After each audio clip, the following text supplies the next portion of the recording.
Chúa ở cùng anh chị em và ở cùng Cha. Tin mừng Chúa Giêsu Kitô theo Thánh Gioan. Lạy Chúa, vinh danh Chúa. Khi ấy trong số những người lên Jerusalem thờ phượng Thiên Chúa thì có mấy người Hy Lạp, họ đến gặp ông Philippe người Bethsaida miền Galilee và xin rằng: Thưa ông, chúng tôi muốn được gặp ông Giêsu. Ông Philippe đi nói với ông Ândrê. Ông Ândrê cùng với ông Philippe đến thưa với Chúa Giêsu rằng: Chúa Giêsu trả lời: Đã đến giờ con người được tôn vinh. Thật, thầy bảo thật anh em, nếu hạt lúa gieo vào lòng đất mà không chết đi thì nó vẫn trơ trọi một mình.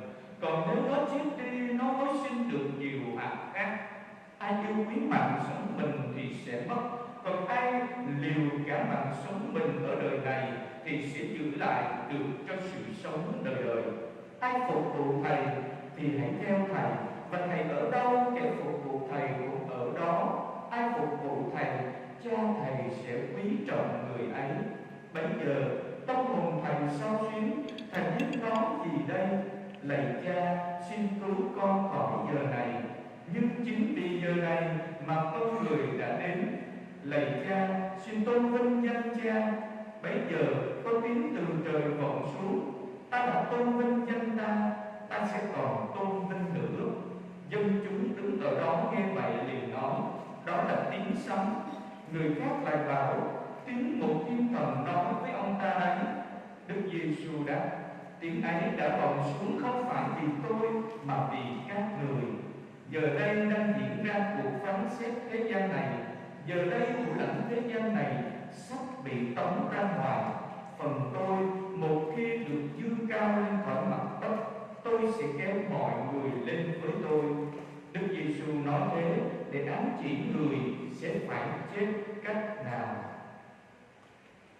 Đó là lời Chúa. Lời Chúa Kitô, ngợi khen Chúa. Kính thưa quý ông bà, anh chị em và cộng đoàn thân mến, bản tin mừng ngày hôm nay Chúa Giêsu nói đến nếu hạt lúa mì gieo vào lòng đất, nó không mục nát, nó không thối đi, thì nó vẫn trơ trọi, nó vẫn còn nguyên nguyên, nó là nó. Và khi nó được mục nát, nó được thối rữa đi, thì lúc bấy giờ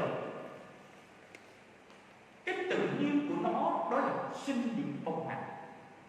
Vậy thì điều kiện cần và đủ cho một hạt lúa mì đó là phải mục nát, phải thối rữa, phải bỏ đi con người của chính nó, thì lúc bấy giờ nó mới có thể sinh những bông hạt, những hạt lúa mì đầy và hết sức là nhiều. Cái tự nhiên của hạt lúa mì là như thế. Nó phải vượt qua, nó có một cuộc hành trình như thế, thì lúc bấy giờ nó mới là chiến thắng. Khi Chúa Giêsu dùng hình ảnh hạt lúa mì gieo vào lòng đất, nó phải mục nát đi thì nó mới trổ sinh hoa trái. Nói đến hình ảnh Chúa Giêsu xuống thế làm người, Ngài phải chịu chết, Ngài phải bị đóng đinh chịu chết trên thập giá, thì lúc bấy giờ mới đem đến cho chúng ta ơn cứu độ, mới đem đến cho chúng ta một sự sống mới, mới đưa chúng ta trở về làm con Chúa. Chính cái chết của Chúa Giêsu mới cứu chúng ta, mới đưa chúng ta trở về làm con Thiên Chúa, khi cái chức phận đó bị ông Adam và bà Eva đánh mất. Chính vì thế, nếu Chúa Giêsu không giống như hạt lúa mì mục nát, thối rữa, thì chắc chắn sẽ không sinh ơn cứu độ cho mỗi người trong chúng ta, và chúng ta sẽ không trở nên con của Chúa, nơi chính đời sống đức tin của chúng ta, nơi chính cuộc sống làm con Chúa của chúng ta. Khi chúng ta hiểu được như thế, thì chúng ta mới thấy rằng cái ý nghĩa Chúa Giêsu xuống thế làm người. Ngài chịu đánh đòn, Ngài chịu chết trên thập giá và Ngài phục sinh. Thì cái mầu nhiệm chết và phục sinh đó nó mới có ý nghĩa trong đời sống đức tin của chúng ta.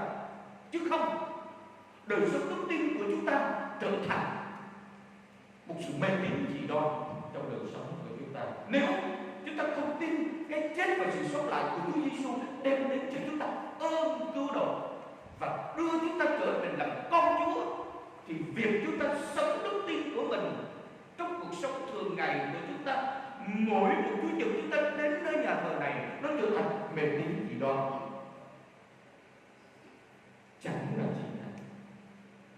Nếu lòng tin của chúng ta không đông đầy nơi chính cái chết và sự phục sinh của Chúa Giêsu, mầu nhiệm sự chết và mầu nhiệm phục sinh, thì lòng tin của chúng ta trở thành một lòng tin hão huyền, nói như Thánh Phaolô, một lòng tin mê tín dị đoan.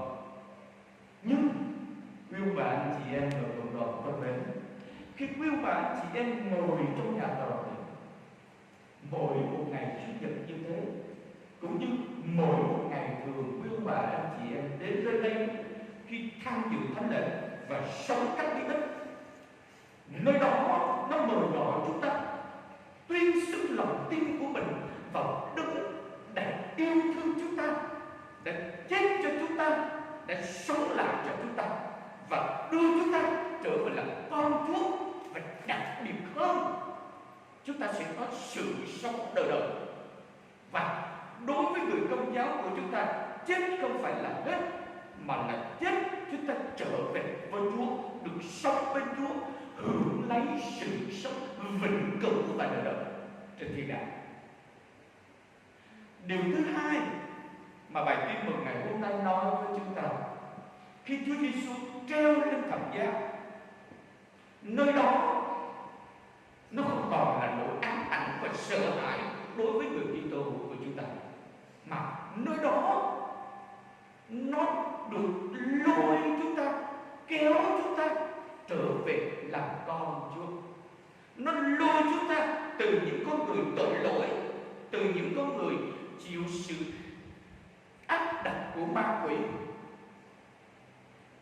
đưa chúng ta trở về làm con Chúa, kéo chúng ta khỏi những cám dỗ, những bất xứng, những tội lỗi, để rồi chúng ta được phục sinh với Chúa Kitô. Cho nên việc Chúa Giêsu được treo lên thập giá, nơi đó nó chất chứa tình yêu mà Thiên Chúa dành cho chúng ta, một tình yêu cứu độ, một tình yêu trong không, một tình yêu vô vị lợi, mà nơi đó mời gọi chúng ta đáp trả bằng việc, nếu chúng ta là những người chồng, người cha, người vợ và người mẹ, nếu chúng ta là những người con, hôm nay Chúa Giêsu cũng mời gọi chúng ta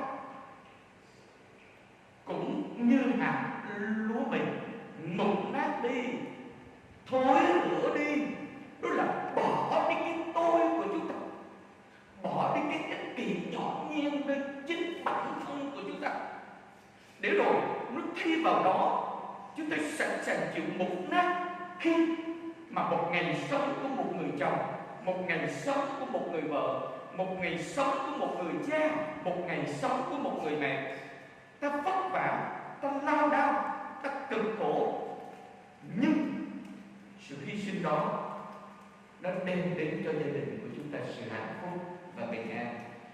Bởi vì những giọt mồ hôi ta đổ ra trong ngày hôm nay nó không vô ích. Bởi vì những giọt mồ hôi đó, những cái nỗi cực nhọc ấy là vì người vợ và các con, là vì chồng và các con, là vì bố mẹ. Vậy thì ta tiêu hao đi con người của chúng ta, sự cực nhọc của chúng ta, sự hy sinh một ngày sống của chúng ta như thế, nó trở thành những bông hạt. Nhưng hạt lúa mình phải mục nát đi thì nó mới trổ sinh những bông hạt. Vậy thì Chúng ta nên nhớ một điều rằng sự hy sinh của chúng ta trong một ngày sống, nước đó là người chồng và người cha, nước đó là người vợ và người mẹ, nước đó là những người con. Thì hãy nhớ rằng đông đầy nên cuộc đời của chúng ta lòng yêu thương, sự hy sinh và nhẫn nhục, sự chịu đựng. Có như thế một ngày sống của chúng ta mới thật ý nghĩa. Khi người mẹ lăn vào bếp lo một món ăn, làm một bữa ăn, nhưng mà nơi đó ta làm cả một lòng yêu thương, ta không cằn rằn, ta không khó chịu, ta không nhăn nhó, ta giọng nó mệt lắm, nhưng ta biết rằng cái bữa ăn hôm nay ta làm cho người chồng của mình, cho các con của mình, ta hạnh phúc vì điều đó. Khi ta làm, khi ta cảm nhận được điều đó thì thật sự khi ta làm bữa ăn đó là hết sức ý nghĩa. Nó thật ý nghĩa đó, và nó đem đến cho chúng ta niềm vui và hạnh phúc.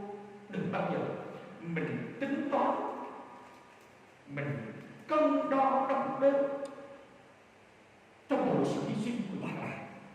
Đâu đó là những người vợ và người mẹ, đâu đó là những người chồng và người cha, đâu đó là những người con. Đừng bao giờ tính toán, đừng bao giờ cân đo đong đếm là ngày hôm nay tôi làm nhiều như thế, ông chẳng có làm gì cả. Đừng cân đo đong đếm với người vợ của chúng ta, ngày hôm nay tôi phải cực nhọc như thế, còn bà chẳng làm gì cả. Bao lâu đời sống gia đình của chúng ta, ta vẫn tính toán, vẫn cân đo đong đếm với nhau, giữa vợ với chồng, giữa cha mẹ với con cái, thì gia đình của chúng ta một sớm một chiều cũng sẽ được tục mãi, cũng sẽ rã đắng. Hôm nay Chúa mời gọi chúng ta hãy như hạt lúa mì mục nát trong sự hy sinh, mục nát trong sự nhẫn nại, mục nát trong sự đón nhận của chúng ta về chính gia đình của mình. Có như thế chúng ta mới đem đến niềm vui và hạnh phúc cho những người thân yêu của chúng ta. Đồng thời ta sẽ nhận ra tình yêu Chúa dành cho chúng ta về chính bản thân của chúng ta cũng như nơi chính gia đình của mình. Nhưng để chúng ta có thể hy sinh được, để chúng ta có thể bỏ cái tôi của chúng ta và đón nhận người chồng, người cha, người vợ, người mẹ cũng như những người con, thì đòi hỏi chúng ta phải đông đầy và đủ lớn, đừng có tin vào nỗi lòng của chúng ta, một sự hy sinh không tồi